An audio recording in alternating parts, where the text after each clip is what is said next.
Grassi, one of the most consistent high-level performers in Formula E. It's been a hard work for Lucas di Grassi, but he now is the champion of FIA Formula E. For me personally, success is achieving the things I want to achieve, regardless of what it is. At the professional level, risk-taking and performance are not fully correlated. So it's not the bravest guy that is the fastest. It's the guy with the best technique which is the fastest. And being 100% prepared as much as you can. That's how I went through it. That's exactly what I do today as well. We're gonna provide a better world for our kids if we are able to develop technologies that will improve quality of life over a long period of time.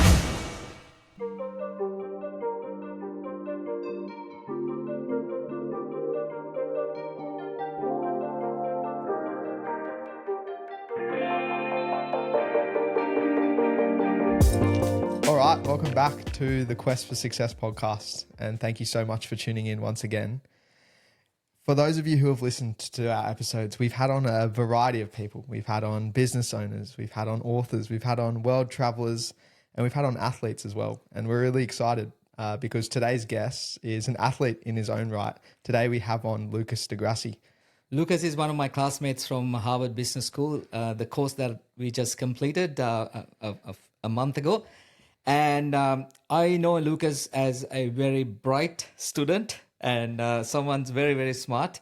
And I knew he was a Formula car driver, but I didn't really know until I spoke to one of my mates a couple of days back, and I said, hey, to our podcast, we're going to interview a Formula race car driver he's from Brazil, and his name is Lucas. And he mentioned Lucas di Grassi. Wow. So I didn't really know you're that famous. So it would lovely to have you here on our podcast. So it's amazing. And thank you so much giving us this opportunity to talk about your story and understand a bit more. My pleasure, Jan, to be here. It was a pleasure spending the time with you at Harvard, and nice to meet your son as well now. And it's an honor for me to be here in the Quest for Success. So, Lucas, to start this conversation off, we really need to ask a very defining question, and that is, what does success mean to you? For me personally, or I would say for humankind on a whole, because it's a different answer. For you personally. So, for me personally, success is achieving the things I want to achieve, regardless of what it is.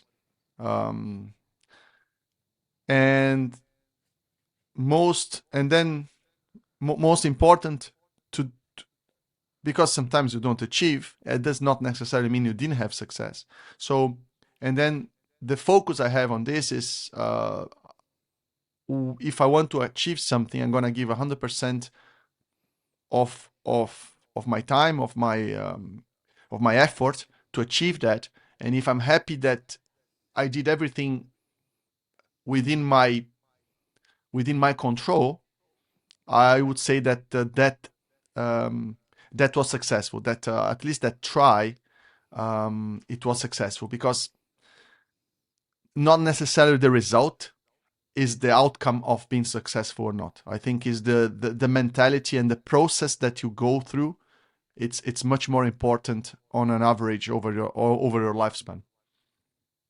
I think that's a great way to define it. And you mentioned there was two different definitions there, and I want to probe into that a little bit. Yeah, that's your personal one. What does success mean to the greater people? What do you think it means? Yeah. So I was on my podcast.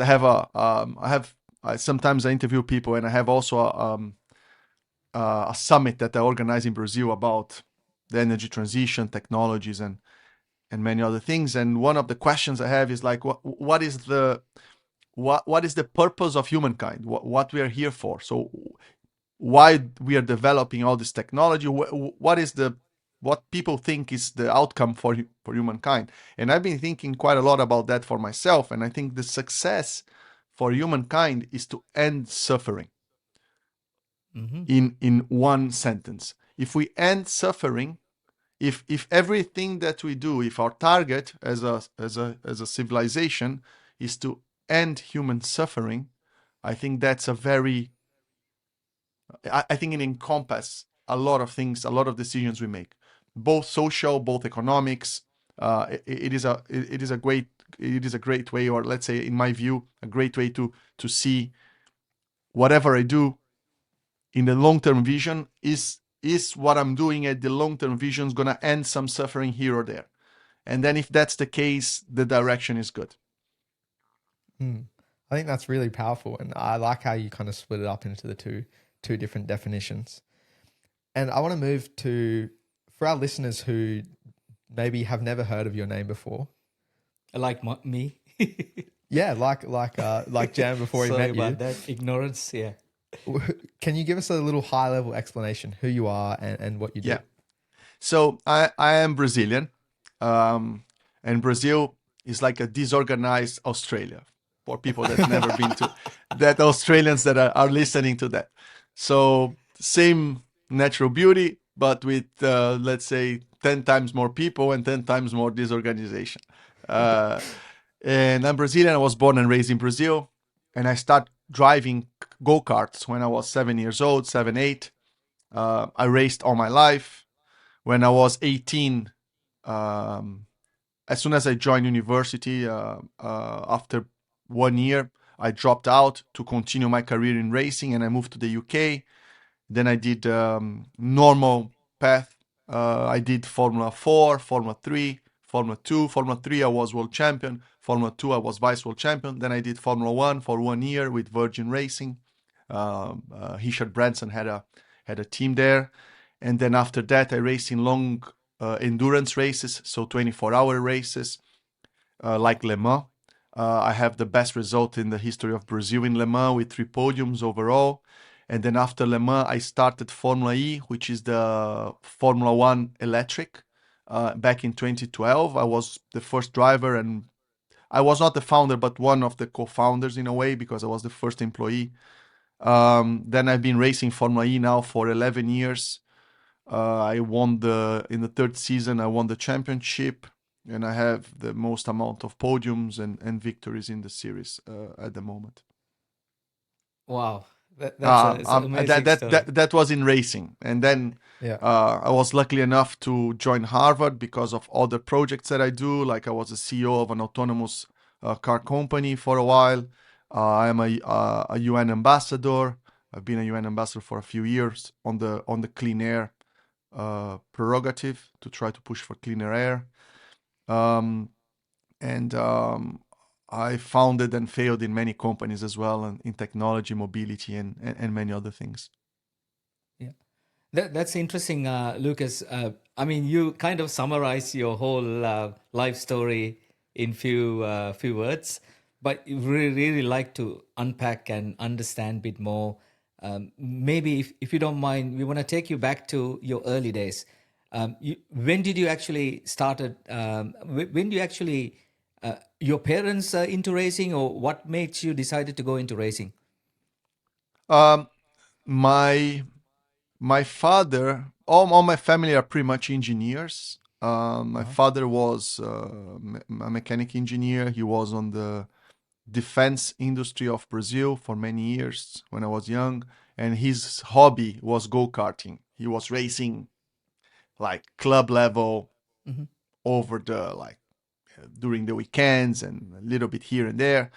And when I was young, he would take me with him for the races, and like I would play a little bit around with the go-kart, and then I was like interested, and then I said, Daddy, can I have my own go-kart? And he gave me a go-kart for my birthday, and then I started driving with him, but just during the weekends, something very casual. And then I was getting better and better, and I was interested. At one point I was getting better than him, and then he said, look, I'm gonna stop, and then let's focus on you. And then I did a little bit of club racing. Of course, in the beginning was extremely difficult. I was last, and then I wanted to get better, and then I did club, and then I did let's say state level, then national levels, then international levels, and then Then you jump from go-kart to cars and so on. So that was the initial part of the story. And then when did you go kind of leave Brazil and go international? When so most of my peers, they dropped out of school already. Like when normally when you are like 12, 13, to become a pro athlete, a lot of the pro athletes do that. They drop school and they study kind of halfway online, and my mom was very against racing. So my mom said, "Look, you're not gonna leave Brazil. You're not gonna leave school until you join university. If you join a good university and then after you're 18 and you make your decision that you want to do it, it's your choice. But until I have control, I'm not gonna allow you to not study." Which in the end she was right. And I joined university. I did economics for 1 year. And when I just turned 18, I moved to the UK to race in Formula 3. And what was that transition like? Did you go with your family or was it No, by alone. yourself? It was very hard, very, very hard because um, Brazilians, we are very close to the family, right? You stay, it's like Italians, I guess. We have Italian heritage. My family is all coming from Italy. So it's like everybody, I never lived alone. I was with my mom, with my parents. I probably never washed the clothes in my life up to the moment and I decided to move out. And when I was 18, I said, okay, I'm gonna try. I'm gonna like drop out, but I kept my, let's say, my degree kind of open. I said, look, I'm gonna try for 1-2 years. If it doesn't work, I come back and I do the university again. And I moved to the countryside of Oxford. I don't know if you guys know, Oxford is like in winter, it's horrible. It gets dark at 3 p.m. I had no friends. Uh, all my friends from Brazil, it's like January, February, they are in carnival, summer Yeah. holidays, and I was in the countryside of the UK by myself. So it was extremely hard these first few months. Even my results in racing, they were not good in the very beginning, just because I was kind of depressed. But I said, no, I'm here. I'm gonna focus. I'm gonna go through. I'm gonna give it my best. The same as we discussed in the beginning. I said, look, I'm gonna give it 100%, and then I see what happens. And luckily, the championship then became better in the second part. I won a couple of races. Then I got the budget to do the next season, and the next season I was actually racing against Lewis Hamilton and all these guys in the Wow. back then. And then I won the world championship, and I finished third in the European. So then, kind of my career started to unfold better. So was there like a academy that you had to go through getting through the ranks of Formula racing? Yeah, racing is a very specific type of sport because it's very expensive. So for you Yeah. to race, in the beginning, your family has to put the money down in go-karting and early stage of Formula. Somebody has to pay for it, right? Normally it's my family, but up to Formula 3, my family could. I'm from a good family, so my family could support me. I was very lucky. But then from Formula 3 onwards, it becomes very expensive. Nowadays, a Formula 3 season costs about $1.5 million per year, and a Formula 2 season costs about $2.5 million. So I didn't have this kind of money, and luckily enough, because of my results, I managed to join the trainee academy of Renault F1. So Renault had like a trainee academy for 5-6 drivers, but you had to have results every year, otherwise you get dropped out. Because imagine, for them is a lot of costs involved, right? To have all these drivers. So I managed to join the Renault Academy for Formula 3, which it is in the countryside of Oxford. That's why I went there to live there. And basically Renault financed my career all the way from Formula 3 to Formula 1. Awesome. And you mentioned there, you had to have the results, otherwise you were going to get dropped. And I know Yeah. from watching Formula One for a couple years, it's a pretty cutthroat sport. As soon as results don't start to appear, teams let people go. How do you, keep a cool head when you know that you could be out the door the next day? I was 18 years old, and I just joined the program. And Flavio Briatore, which was he's the manager of Alonso. He was the team principal of Renault F1 back then. He's now involved in Alpine. He's a very well-known figure and a very strong character. And he was the general manager at Renault F1, and he called all the young drivers to go to this meeting. And in that young drivers meeting, it was myself, Romain Grosjean, which was in Formula 1 for many years, Heikki Kovalainen, which was McLaren driver, Robert Kubica, which also was a great talent. So there was a lot of great job, but we are all very young and we are all fighting for that position, right? There were 6 of us. And he called us for the meeting. He enters the room. Everybody's seated. He enters the room and he goes, okay, there are 6 of you here in this room. Next year is only going to be 2. So either you win your championships or you're out and you can go back home to wash your clothes or something like this. He said, like, you can go back home to your mom's arms, and left the room, and the meeting was over. And everybody was like, and everybody needed the results. So, and it's exactly that. So in the first year, they dropped out 3 drivers out of the program. They pretty much halved the program every year. So if you don't get the results, you don't get the next season. And I managed just to go through from the year 1 to year 2. But then year 2, I did very good. So I got year 3 and then year 4, and I stayed for 6 years. And everybody that stayed there ended up in Formula 1. So it was very hard for me to cope with this pressure, right? And the way I coped with this pressure was, back then, I had no way how to cope it. I was just like, I was just not sleeping for a week when stuff like this happens. I was very young, not experienced. But as you get more experience, the way I learned to cope with this is, number one, again, to focus on what you can control. Mm-hmm. If the engine is going to break in the middle of the race, why worry about it? You can't do anything about it. So it's something you have to take out of your mind. So look, that people can leave it to God or can pray or whatever is good for you to relax and take that responsibility out of your hands, because it's not in your hands. So just kind of just take it out. And then focus on, have a long-term strategy. So where I need to improve, I need to improve my reflexes. Okay, so if I need to improve my reflexes, what do I need to do today to become 1% better in my reflexes? I need to train in that machine. I need to do concentration work. I need to do this. And then every day a little bit, following that long-term strategy. So define a long-term strategy and then bring it back to the present, where I want to get there. What do I need to do today? And then focus on these short-term goals. How to get better here, how to understand better about the dynamics and the engineering of the car. So start reading books about the engineering of the car, and then reflex, and then physical training, and then, relationships and understanding sponsorship, marketing. So getting better in every segment that you can get better.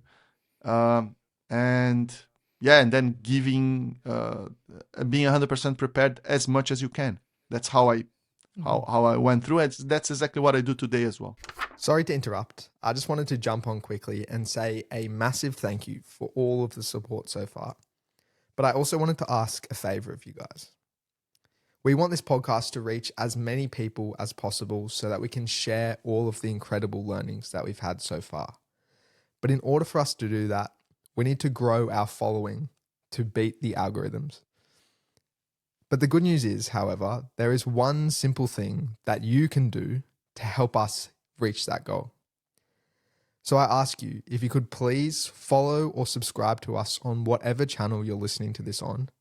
It'll help us grow the channel, which means we can get on bigger and better guests for you guys. And with that, back to the episode. So I guess driving a racing car is not just driving the car. As you said, there's a lot of other things involved, right? The PR, marketing, all that stuff. Yes. So it is, racing is a very complex sport. It's about not only driving the car, it's about you need to be in the right moment, the right time. You need to have the best engineers, have to have the best car. You have to understand a lot of complex dynamics on how the tire works, how the engine works, how the temperature influences the car, and many of the other things that you have to do. So do you have like a coaches like teach you through the program, like say for example engines, like how do you learn those? Um, I had some coaches when I was growing up. So when I was young, 14, 16, 18, I had coaches. Nowadays, I don't have a coach anymore because I've been doing that for so long. But it's a bit like tennis. You need a yeah, coach. I'm sure Novak Djokovic knows exactly what he needs to do, right? Uh, but he still needs a coach to kind of says, look, maybe if you do that, maybe. So I have a good relationship with my team, with my engineer, and to learn about the other things, I think is a mixture of curiosity and maybe discipline. You don't need to have you just get a you talk to your engineer, you open a combustion engine book, for example. Back then, now it's electric engine, but back then it was combustion. I said, how the compression works, how the airflow works, how the engine produces power. How can I talk to the engineer to see if we have to do something different? Understanding software, data analysis, how to read the data to become better. All of that you gain. I mean, you learn as you go, but you need to be very proactive on extracting the most you can out of the people around you, the engineer, the performance engineer, the IT guy, the team principal, the sponsors, and everything. so I'm trying to understand 18-year-old Lucas, when you started racing in UK, you had anyone that you can look up to, or talk to when you really need, I know your parents were away, far away from you, like yeah, anyone that you can reach out to and have had a chat, Like a mentor. mentor. Yeah, no, I didn't have a mentor. um Unfortunately, I think I would have accelerated a lot my learning process if I had a mentor. I think that's very useful. It's like reading a book or like having a class at Harvard. I'm sure a lot of the things that we learn in Harvard, if you stay 10 years in a business, you would learn that things just Absolutely, by yeah, osmosis, right? Just by yeah. absorbing it. But being 3 weeks in, or let's say doing the course that we did in Harvard over these 3 years, accelerated the learning a lot. So it's the same in driving with a mentor. If I would have known what I know today and I could speak to Lucas when he was 18, I'm sure I would have been a better professional, better drivers. I would have won more races that I did by actually knowing more of the stuff that I know today. But unfortunately, that was not the case. And because my family didn't come from motorsport, we didn't really know what we need to do. Uh, we didn't know the unknowns, right? You learn as you move. Now, if my son wants to go into racing, I know exactly what I need to teach him. Actually, I do teach him some of the stuff that I learned, and he's just starting go-karting. I don't want him to be a racer, but if he wants to drive go-kart, I will support him. But then I know much more about the route and the way and what needs to be Yeah. learned, and I can actually accelerate that much more. Yeah, yeah. I guess you've gone through the whole journey, so it's easy for you to share that experience with your kids. I guess the Yeah, same as with you both, right? yeah, yeah, Just like everything you learn in your business, you're trying to pass that knowledge, yeah. and it's the same in a sport. I would say, especially racing, which is a lot of different information. It's a team sport in the end. Yep. And I know, racing is inherently very risky. How do you when you're in the car, do you ever think about what can go wrong? No, the short answer is that no, I don't, and I think if I do, I would be in the wrong place. So I give you an example. When I didn't have kids, I was thinking about, for example, doing IndyCar in the ovals. But it's has a much higher level of danger than Formula One or Formula E, because you're racing in these ovals. Now with the kids, I would not even go there, because I know if I would go there, I would be thinking like, this is like, probably it's too much. So within the things I do and I decide to do, I must not think about it. And if I do, I have to stop doing that, because it will hamper my performance. So while I'm in the car, it's only about the performance. The fear factor is non-existent. And how do you do that? Because just before this, I watched one of your crashes from Hockenheim in 2005. Yeah, And that was the year that I was racing with Hamilton. Hamilton won that race. Wow. It's an insane crash. Like Yes. probably one of the worst I've seen. How do you just, after that race, put that behind you and get back in the seat and go, I'm fearless again? Honestly, I think you have to be a bit like crazy. It is. I mean, there are sports that are much more dangerous than driving. For example, motorcycle racing is more dangerous inherently. Some other sports as well. I would say like downhill skiing, like the Grand Slalom, and some of the others. It's like the rate and the ratio of accidents are much higher. Racing is dangerous, but safety has improved a lot in the last 20 years in racing. So it's very rare we have a fatality. It needs to be something completely, needs to be an outlier. Saying so, there is an unconscious.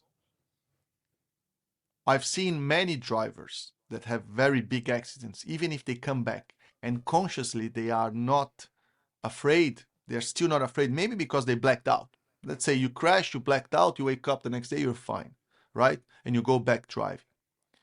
I've seen a lot of drivers losing performance unconsciously. This I don't know why. It would be very interesting to understand and to have a research about this. But they don't have consciously, they are not aware of what happened. Like they forgot about the crash because of the impact, but they lose performance. It's a clear loss of performance. So for sure there is some, let's say, a underlying layer of the brain that controls some of the high-speed thinking that has some form of loss in terms of how much risk to take. But another thing which is important to state is that performance and risk are not fully correlated. So if you say a guy that has zero afraid of dying and is gonna brake as late as possible, he will not be faster than a guy that knows the correct technique and brake in the right moment. So it's not like there is, at the professional level, risk taking and performance are not fully correlated. So it's not the bravest guy that is the fastest. It's the guy with the best technique which is the fastest. And maybe that's not the case, for example, of Isle of Man TT motorcycle racing, because I mean, there if you crash you die. There is no second there's no second try. But in racing, that's the case. And you mentioned there something which I want to touch on. You know, the sport has innovated a lot in terms of safety, but it's also innovated a lot in terms of sustainability, which I know is something which Correct. you're very passionate about. And so, you know, engines have improved in fuel efficiency. They've moved to sustainable fuels. What do you think kind of sparked this a sustainability shift? Again, it goes back to the initial part of our conversation. So how are we going to provide a better world for our kids? We're going to provide a better world for our kids if we are able to develop technologies that will improve quality of life over a long period of time, or over an infinite amount of time. Let's put it, the technology cannot improve quality of life over the short term. It needs to improve quality of life over a very long time frame. And this is sustainability. Sustainability are technologies that will improve quality of life of humans over the long term. and that's why there is so much misalignment and discussions about sustainability, because it's very hard for you to compare what is a short-term improvement with what is a long-term improvement. So, for example, do we allow Africa to burn fossil fuels so they can go to a standard, they go to a European standard quality of living? Yes, in the short term, it will make their lives much better. So that's actually a positive thing. But for the planet on the long term, it's actually bad, because we are adding a lot of carbon dioxide in the atmosphere anyway. So what is the right discussion? So what I like about sustainability is this, and the world we currently live on, and electric motors, more specifically in Formula E, for example, or in Formula One with the hybrids, is electric motors provide a win-win solution for mobility and for the sport and for society. So we can have faster cars, more powerful motors, and at the same time, something that will make the quality of life, the quality of living better now and in the future. So there is no this dichotomy between the short and the long term, for example, as the African and oil that I just exemplified. There is only positives. And of course, this creates a lot of animosity for the hardcore motorsport fans in the short term, because I was used to V10, V8s. We like that. So this is why this is a very interesting way to see how everything unfold, how to convince these people, how to change their minds, how to make for the let's say a new entertainment platform with no sound or less sound. So that's why I like sustainability, and that's my overall view of the topic. So, Lucas, you mentioned you're one of the very first Formula E drivers. So, can you please take us through that journey, like your transition from Formula One to Formula E, and Yes. how that come about? So I moved to Formula One in 2008 as a reserve driver for Alonso, actually, in Renault F1. And I was reserve driver for 2008 and 2009. And then I drove in 2010. My team was the worst team in the grid. It was horrible. So we finished 20th in the championship. And then I could not find another seat, like we just told before. It's a cruel place. If you don't have the results, you get expelled.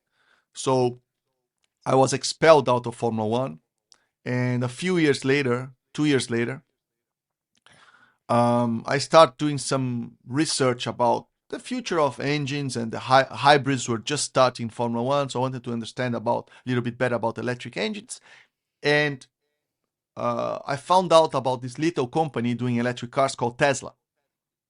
And I went to the US and I drove a Tesla Roadster in 2011. And I was like, oh, this is pretty cool. We should do a racing with electric. But I didn't have the means to start. I didn't even thought about starting a championship.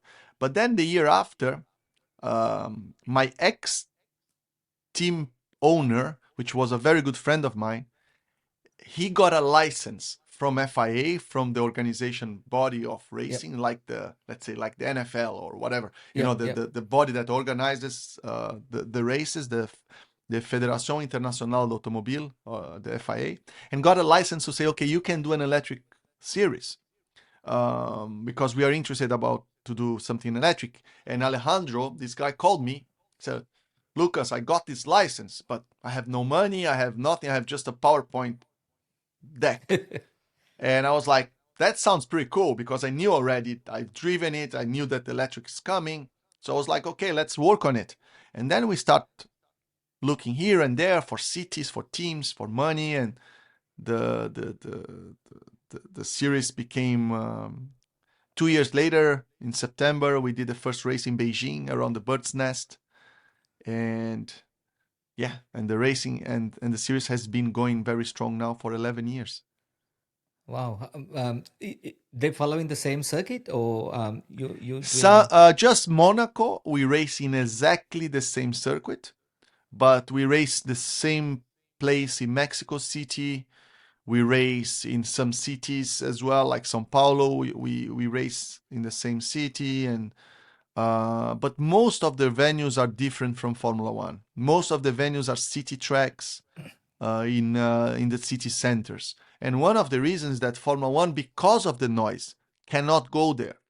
So we don't have so much noise, we actually can go to this city center. So for example, we raced in Paris just by the base of the Eiffel Tower in a place called Les Invalides, which is Napoleon's grave. It's a very famous place. And we raced on the streets around the Invalides, something that nobody thought was feasible because, I mean, the French would never allow for a noisy car to go around that area. But because Formula E, the noise is not something, there is some noise, but it's much lower. They allow us to race there, which was the same case in Zurich.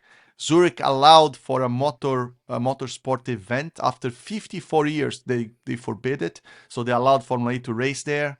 And many others like Tokyo, Berlin, um, Saudi, we raced there. US, we raced in New York. Nobody was Oh thought wow. it was possible for us to race in New York. We race in Brooklyn, in the streets as well. Miami, Amazing. we raced by the American Airlines arena there in Brickell at the front. We had many good races. So how many races a year normally? 17, 16, And 17. It varies a bit, but about 12 weekends. Some weekends we have double races, but in total around 17 races. and how many drivers participating in Very Formula similar E? to Formula One. Okay. We have, instead of 10 teams, we have 11 teams. So instead of 20 drivers like Formula One, we have 22 Yep. drivers. And we have brands like, we have teams exactly the same as Formula One, but we have Oh Porsche, wow. Jaguar, we have McLaren, Stellantis Group, Nissan, Yamaha, which is the team that I race, Nice. and some others.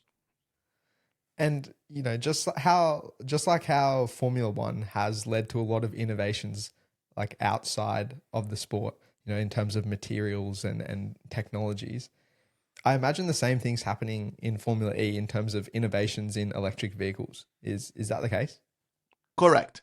So in Formula One there was a huge wave of innovation in the late 90s because or 80s and 90s because people were already developing combustion engines, but combustion engines became so advanced generally because it has been now 100 years that we've been developing combustion engines that they will reach a physical limit that they cannot really create more power. To create more power, you need exotic materials, you need a lot of complicated tech that is not commercially viable. So Formula One stopped developing the right commercial technology because now to get more efficiency, you need to put more electrification into the system. You need hybrids, you need bigger hybrids, you need plug-in hybrids, and so on. So the electric technology became much more relevant. And no category motorsport was actually developing the right tech. So Formula E, when we created the technical roadmap and rules, we made sure that everything, the direction of development was very aligned with the commercial industry. So when a manufacturer joined Formula E and they want to develop a powertrain, all the expense, which is tens of millions of dollars a year, actually becomes an R&D expense. It's a research and development for them. So the money they put there, they will extract technology that they will make their commercial vehicle better or faster or more efficient. And that is for software, that is for hardware, there is for battery systems, cooling systems, and so on. And I remember seeing something on your Instagram, actually. You were talking about how one of the races, they're actually going to allow it to be four-wheel drive. That's And correct. then that's gonna increase the speeds. I think it's 0 to 100 in 1.8 seconds. Yeah, so for the same power, when you go from two-wheel drive to four-wheel drive, you get more or less 1 second faster, 0 to 100. So you go from 2.8 to 1.8. And just to put that into perspective for people, you also said it's 30% faster than a Formula One car, which is Yes, correct. ridiculous. Because the problem we have in race cars is not actually the power. Formula One can have 5,000 horsepower, will not go faster 0 to 100. It's how you put this power down. And by being four-wheel drive, electric also, you can control much better the torque, it's much more precise. The acceleration is insane. And what sort of impact do you think this is going to have on the sport? Because I imagine, faster speeds, it's going to attract more attention. There's going to be more drama. I've been pushing for four-wheel drive now for 7 years. And I've been pushing for 7 years exactly because of that. Because I want Formula E to be, at least for people to have the impression that it's almost impossible to drive.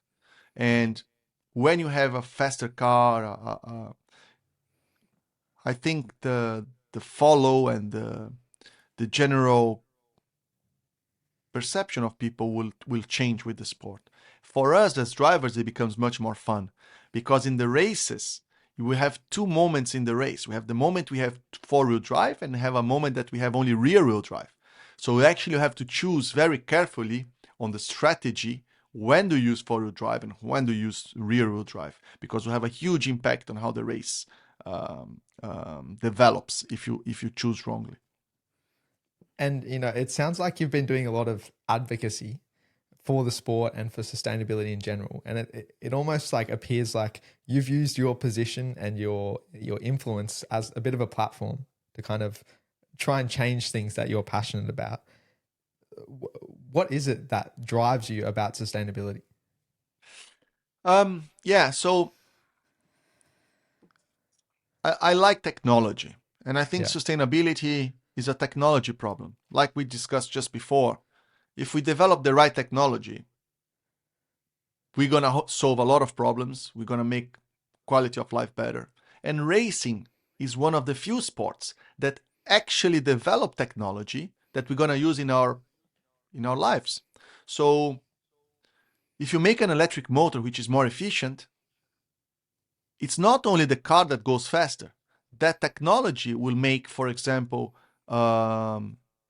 heat pumps and any type of electrical device that uses an electric motor more efficient. Therefore, people will use less electricity. The electricity bill will go lower. Countries can, with the same amount of energy, provide more value with the same amount of energy. So actually developing a better motor in racing has an implication, a cascade of implications all over society. That's the same for software, that's the same for cooling, for recharging. So we are now recharging the car, the Formula E car, at 600 kilowatts, which means that we recharge the car, the whole battery in 6 minutes, right? So imagine this technology going to the infrastructure. Then the range anxiety really goes to zero, because if you're able to recharge your car and fill it with gasoline in the same time, there is no more argument about I don't have an electric car because it takes too long to recharge. Or if you're doing in Australia, you have, for example, long distances. If you have a fuel station or a recharge station in the middle of the motorway that charges your car in 5 minutes, you go there, you stop, you charge 5 minutes, you have a coffee, you go again another 400, 500 kilometers. So the technology that we are developing there will actually change how people move, how goods are transported, how much energy we expend, how much energy we can store, and therefore providing a much better, or making at least in a small percentage, a better world for the future. And there is very few sports that actually can say that. Let's say football. Okay, nice, it's a good entertainment platform, it reaches much more people than Formula E, but there is not an inherent technology developed by football that will make life better.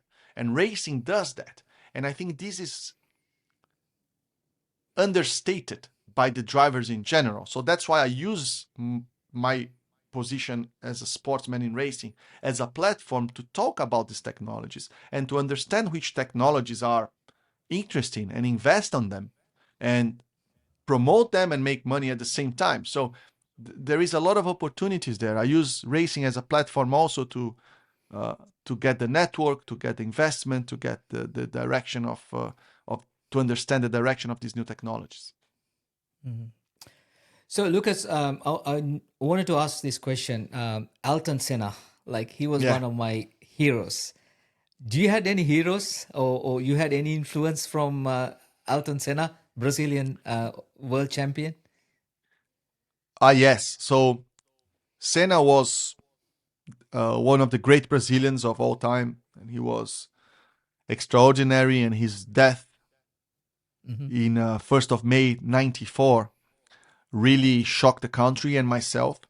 I was already driving go-kart, so of course he was winning championships, so he was the guy we were following, and I was shocked and impressed and moved when he died. I was 9 years old, and I understood that he was more than a guy driving cars. Actually, his position was respected. His position, he had a lot of influence in Brazil, and he was doing a lot of good. And I understood that I could live out of racing if I wanted to. So in my mind, in that moment, that when he died, I was like, if I could do 1% of what this guy did, would be amazing. And from that moment onwards, I started taking racing more seriously. So it definitely had an impact on me. Yeah, I just wanna. I know you talked about your family quite a lot, right? Like I know you are a very great driver, and same time you're a very proud father for two children. And how do you, yeah, how do you balance your life as a racing car driver and having that two children, making sure they have a balanced life? Yeah, so because I race, I am many days uh, away from home, and this has an impact for sure, but I cannot complain of the job that I do. I do what I love, so I have to try when I'm at home to be as present as possible, to be as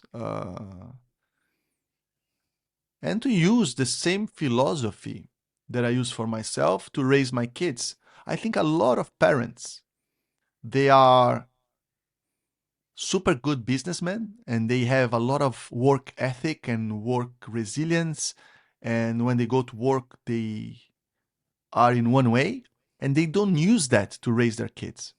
They are either because they don't want, I don't know if they don't want or if they don't have the time or the discipline, but I feel that a lot of parents, they don't use what they learn in business and in life to actually be more proactive with their kids.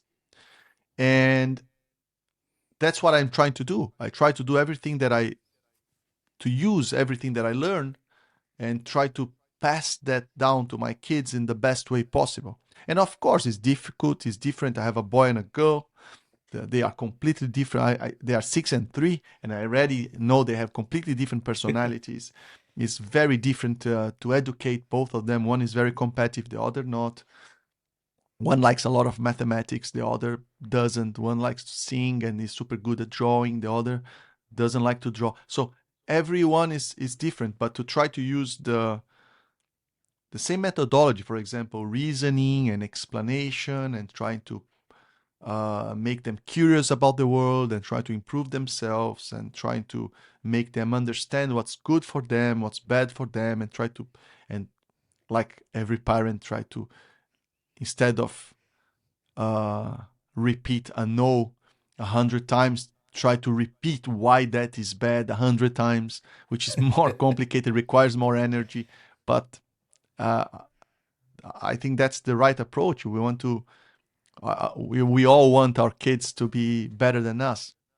Absolutely. Yeah, yeah.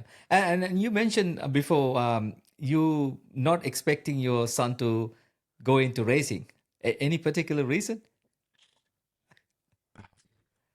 I don't want to stay another 20 years of my life in the racetracks. No, I think well, first racing is it's a very very uh, expensive Cutthroat. sport. Oh, okay. Yeah, cutthroat, expensive. To be a professional, I've been through a lot of difficult times, and things could have gone much better and much worse in my career. And first of all, I'm not the one to choose what my son needs to be. I need to Absolutely. provide the tools, and whatever he wants to follow, I will try to do my best to support. But if I could, because some parents they will say, no, my son will be especially now, like Yeah, yeah. my son is the best tennis player, but the best go. I'm pushing the dreams that I didn't accomplish into my kid. Right? And sometimes the kid doesn't want to do it. Like kid's like, okay, my father is pushing me, I just go there. Like it's on the inertia side of things. And I don't want to do that. So when I say I don't want, is that I'm not pushing my kid to follow the driving route as strong as many parents and many other racing drivers do with their own kids. I am providing my kids with the opportunities to do very different sports, and whatever he thinks is a combination of what he's good at and what he likes, it's probably where he wants to compete. But saying that, I want him to compete in a sport, because I think the competition and the performance side of making a sport in a very high level, it's a great school, and you evolve a lot as a person. You understand your body, you understand yourself, your emotions, and that's very useful for life, independently if you're gonna live out of that sport or not. I think it's the same with the army, for example. I know a lot of ex army people that are very good businessmen because they have resilience, they understand what it takes, they have discipline, and I think that side is very important for a kid, especially nowadays that people are very soft in educating their kids, and you have to be politically correct, and I don't think that's maybe the best way to raise a kid, because I know myself, if I didn't have a strong father, I probably will not be in the position I am today. And my father was very strong. So, I think that's really good because also sports teach you not just to win, also to lose, right? So nowadays, a lot of kids are they don't want to lose. Like they're playing on online games and things like that. They can win. So this is another way. Maybe going through a harder sport, they get to experience that not just winning, it's losing is okay. Do you agree? 100%. So, the lap time will not go down if you cry, if you feel offended, if you are soft skinned. The lap time will go down if you put the effort, if you put your resilience, if you go there, you understand, and you push and you go through. It's the same with any other sport. The golf ball will only go in the hole if you go there every day and you put the resilience and the effort. If you cry, if you ask your teacher, if you do that, which a lot of the kids do nowadays because they don't have this type of resilience and especially this type of education. And I think no, the brain of a child is very moldable. Actually, that's the beauty of our brains, that they are flexible and they can learn many different skills in many different ways. So if you don't create the right framework for the kid to grow up with, especially in the maybe early teenage years, you can change a lot um, how a problem is seen and solved, and the amount of effort the kid put into it. So that's why I think sports, it's a very meritocratic, straightforward, blunt type of result that creates you that uh, creates the right framework in the minds of the kids to follow that up in their adult lives. So I, I think it's fundamental that people do any form of competition. It could be chess, it could be racing, it could be, I don't know, ballet, whatever. But if you do it in a high level way, you need the discipline that you'll take over for the rest of your life. I want to kind of take a bit of a turn because I'm curious. Why did a racing car driver go to Harvard and learn about business?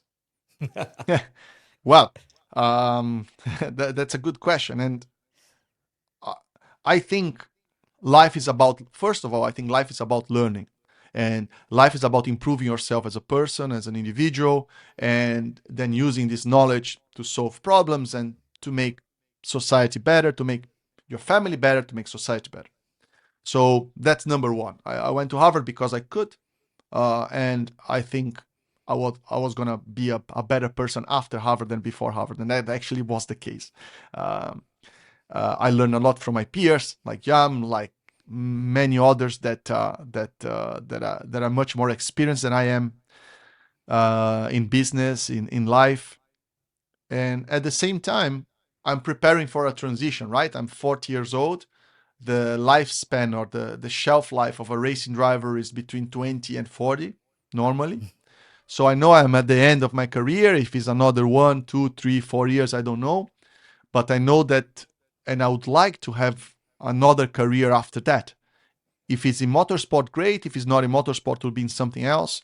And Harvard helped me a lot to cut or to learn as quickly as I possibly can to do this transition. So on top of everything I said, preparing for the next stage of my life was definitely something that allowed me to go there. So Lucas, what's the plan and what's next stage after sports? That's a great question. Actually, I think about that sometimes, and there are so many opportunities. I think I'll write a book about motorsport, with the techniques, with the difficulties, what I learned, what if somebody wants to have a career in motorsport, what they have to do, how to pass this knowledge that I acquired, that I would, let's say, use in my kid, but anybody that would buy the book could actually at least understand a bit better how long what it takes to become a racing driver. I have a few companies that I passively invested that maybe I take a more active role in the board, or trying to be closer, or I buy a bigger equity and try to be more active in the business, or I could take over a Formula E team and run the team, or be in the management of the series and trying to improve the series as a whole. At the moment, there are a few opportunities there. Nothing concrete because, of course, my focus is on the racing and on doing the best I can for my team this year. But yeah, so far it's something along those lines. Sounds like there's a lot of options out there for you. Yeah. Hopefully, yes. Hopefully, hopefully the difficulty will be to choose one. Hopefully. Absolutely. And you also mentioned that you're working on some ventures right now outside the racing, or some other form of racing. Yeah. So the more active one I have right now is I co-founded this zerosummit.com, which is was the first summit about the energy transition. I found it actually at my first module at Harvard, because climate technologies were a big topic, the same way as AI was today. In 2019, actually, the talk was a lot about let's say the energy transition technologies and climate and so on. So I decided to summarize that knowledge in a summit. And we've been doing every year, now twice a year since then.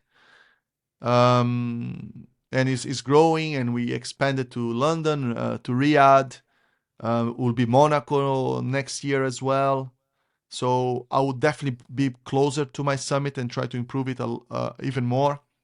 And also, I have invested in different companies. From a very specific type of air filtering for air pollution to additive manufacturing with the special materials and carbon fiber, through healthcare. I did a little bit of private equity myself in about maybe 8, 9 companies, and Nice. I could be more active on them. And I'm interested. How did you get involved with the United Nations, doing your clean Because of air Formula E. ambassador? Yeah, right. so United Nations was very close to Formula E, and I think one of the main things people don't discuss about electric cars, which is actually the main benefit. Well, if all the cars in the world are electric and all the energy charging those cars are 100% renewable, you only fix about 3 to 4% of climate change. So will electric cars fix climate change? Will help a little bit, but not really, right? So why so much more beneficial to have electric cars? Air pollution is number one. So air pollution kills around 10 million people a year prematurely. And Wow. I did a documentary on air pollution in Delhi. I am from Sao Paulo, so I know a little bit about pollution myself. And people don't pay a lot of attention. We pay a lot of attention on what we eat and what we drink, but not what we breathe. And when I discussed that with the UN, I said, look, I want to really focus on this topic because this is a no-brainer. You can talk about synthetic fuel, you can talk about biofuels, you can talk about anything, but even hydrogen combustion. But if you burn it in an engine in the middle of a city that tens of millions of people, they live there, is actually bad for their health. So why would we will not go away from it? It's not about climate change. It's about actually improving air qualities in dense packed cities. And the UN said, okay, that's great. Let's do a partnership. It's like a pro bono. I use some of my time. And we did a lot of work together for many years. And yeah, I want to now follow up and continue that and expand to different roles. So I still want to push that. Yeah, that's incredible. And before we finish, I want to get a hot take from you. Who do you think Okay. is the best driver of all time? That's a good question. I think it's in every sport it's very hard to compare different times, right? Different eras. So like, who was better, Pete Sampras or Djokovic I mean, it's you can look at the numbers itself, but the sport evolved. The training evolved. People are much more prepared nowadays than they were in the set. So it's very hard to say, okay, Messi was better than Pelé or Maradona. It's difficult to compare different timelines. But from my time and drivers that I could race against, I think the best of all times was Hamilton. I think not only the driving, but the skills and the being able to be in the right team at the right time, which that's a skill as well. You need to follow the trend. You need to be in the team that is winning in the time it's winning, and then you need to change to another team who's going to win when the team is going to win, right? So I think with the numbers, it's clearly him with the titles and the wins and everything and all the records. And I was able to race him. We have exactly the same age, so we raced from go-kart all the way to Formula One together. And he was always the benchmark. I beat him many times, but he beat That me. was my question. Yeah. Well, So you, in Formula 3, in Formula 2, go-karting, I beat him many times, but he beat Wow. me more times, right? So I would say maybe 80-20, 70-30, but it was not like 10-0. It oh, was, that's pretty good. yeah, we were there. We were fighting all the time. And he was always in the best team, which also helped. But that's part of life. You need to be in the right team, having the right people around you. And so I would go for Senna as probably the best ever in terms of pure talent. But in terms of, let's say, global and preparation and considering the modern days, I would say Hamilton. And then probably Verstappen as well would be up there because, again, he's a different level of driver, but another generation as well that is much more prepared. He's using much more simulator. He's basically on the simulator 10 hours a day, every day, stuff that we didn't do and we haven't done. But So I would say that the top three will go definitely Verstappen, Hamilton, and Senna. And then, of course, in the very early times of Formula One, is what we discussed. Is a completely different experience Yeah. if you miss a corner and you die, which was the case back then. I drove a 70s Formula One car, and it's basically a U-shaped fuel tank made Oh, of wow. aluminum as thick as a soda can. Literally, you go like this in the fuel tank, and the fuel tank goes like this. And there is nothing. It's like 150 liters of fuel tank around you, around the seat, Wow. with no protection. There is no side support, nothing. So you crash, you die, right? Wow. And then there is a corner which is maybe flat out. Nowadays, with the Formula One car, if you miss that corner and you crash, it's going to be a crash. It's going to cost a few $1,000,000, but you're not going to die. So you don't have that on the back of your mind. But in the 70s, if you miss that corner that you think is flat and it's not flat, you die. So then it's a completely different approach. One has to be a little bit crazy. The other doesn't. So if you take Hamilton and put back in that car, would he be better than Jim Clark or I don't know, Emerson Fittipaldi? I don't know. So it's very hard to compare different eras. But in terms of pure technique, I go with the names I said. Yeah, that's amazing. I mean, I'll be honest with you, Lucas. I reckon I could sit here all day and talk to you. It's been such a wonderful conversation. Thank you, and it's been a pleasure. Thank you very much. But looking back on your journey, do you feel successful? I feel successful. I think I've done. If I look back from when I was a kid, dreaming of where I would be today, I would think the probability of achieving what I achieved in racing was very, very small. Right? I raced with 100 drivers that are as talented as me, and they didn't do what I did.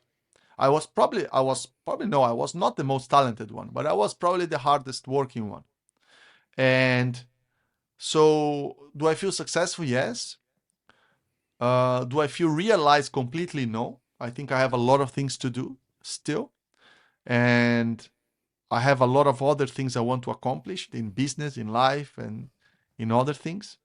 So, for the racing part, there is still a little bit missing. So I'm still pushing. And then for after racing, for my second life, zero success so far.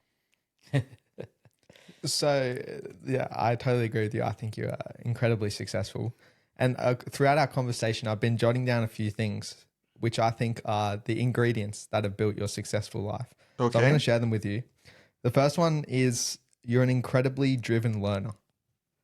Whether that was from your early days where you were going out reading books about, how the engine works, how to do all these things, to, going to Harvard and studying there. You're always going out of your way to try and learn and be the best that you can be. And I think doing that, gives you the knowledge advantage on other people.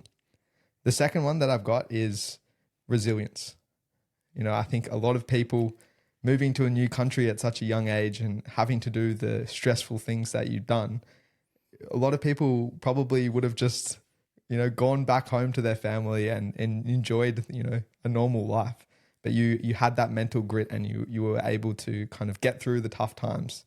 And on the other side of that was, some incredible race success. The next one is you're a very level-headed or like strategic thinker. Yes. You mentioned something in there when we were talking about risk, about focusing on the things that you can control.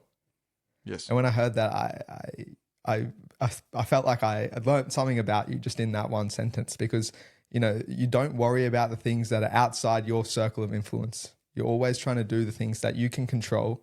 And by doing that, it kind of relieves you of all of these other things, and you can just focus in on what's at hand and what you can actually influence. And I think that's really powerful because you're not kind of distracted by all of these other things that are not even close to your control. This is a very interesting stoic principle, right? So when you read Stoicism, it's actually probably around this core, the core idea of Stoicism is around exactly this, like to be in control of the things you can control, right? To try to release this anxiety out that people have in their normal lives by doing that. With meditation, it can be anything that makes you do that, right? Absolutely. And then the last one I've got, which I think is probably one of my biggest takeaways from this, is you're very innovative. You're staying ahead of the curve. I think there's a lot of people in, racing that could just focus on the industry that's doing the best. Try and stay in Formula and grow that way. But you're kind of trying to think one step ahead. What influence can I have? Where is the future of the sport going as well? And whether it's even in sport or outside of sport, trying to push for sustainability, investing in companies that are trying to build a better tomorrow, essentially.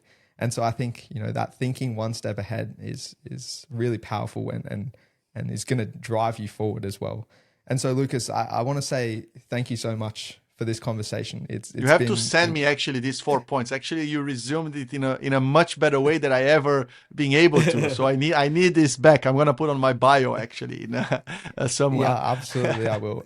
And also to add to that list, Dylan's list, Lucas, I am actually reading a book right now. Actually, my coach asked me to read this book called Give and Take from Adam Grant. I don't know you had a chance to. No, not yet. Book. So to me, I mean, I'm early chapters of this book still. So the givers and takers in our world, right? And takers win, like they have the quick wins, but the givers always win in the long run. And I can say you are now, because I'm reading this book, you're certainly a giver. I remember you at the Harvard, you did a special class for us, how to drive a racing car. And obviously, not just keeping to yourself, you're actually sharing and also giving us more than an hour with Dylan and I to have this conversation. It's absolutely, you're in that giver category. And thank you so much. We really enjoy every minute of this conversation. And we want to share this with everyone. And hopefully everyone can learn a few things from this conversation. And we look forward to having you over here in Sydney one day as well. Yes, actually, I want to go to Australia. Please very come soon. and visit us. Jan and Dylan, thank you very much. It's been a big pleasure. We can talk for hours more. And Jan, was a big pleasure spending the time with you at Harvard, and I hope to see you soon. And with that, we'll wrap up there. If you enjoyed this episode and found it insightful, we would really appreciate it if you subscribe or follow us on whichever platform you're listening to this on. And if you want to hear more insightful stories, you can see all of our episodes over at our website, thequestforsuccesspodcast.com. And with that, we'll catch you guys in the next episode. Thanks for listening. Thank you, Lucas. Thank you very much.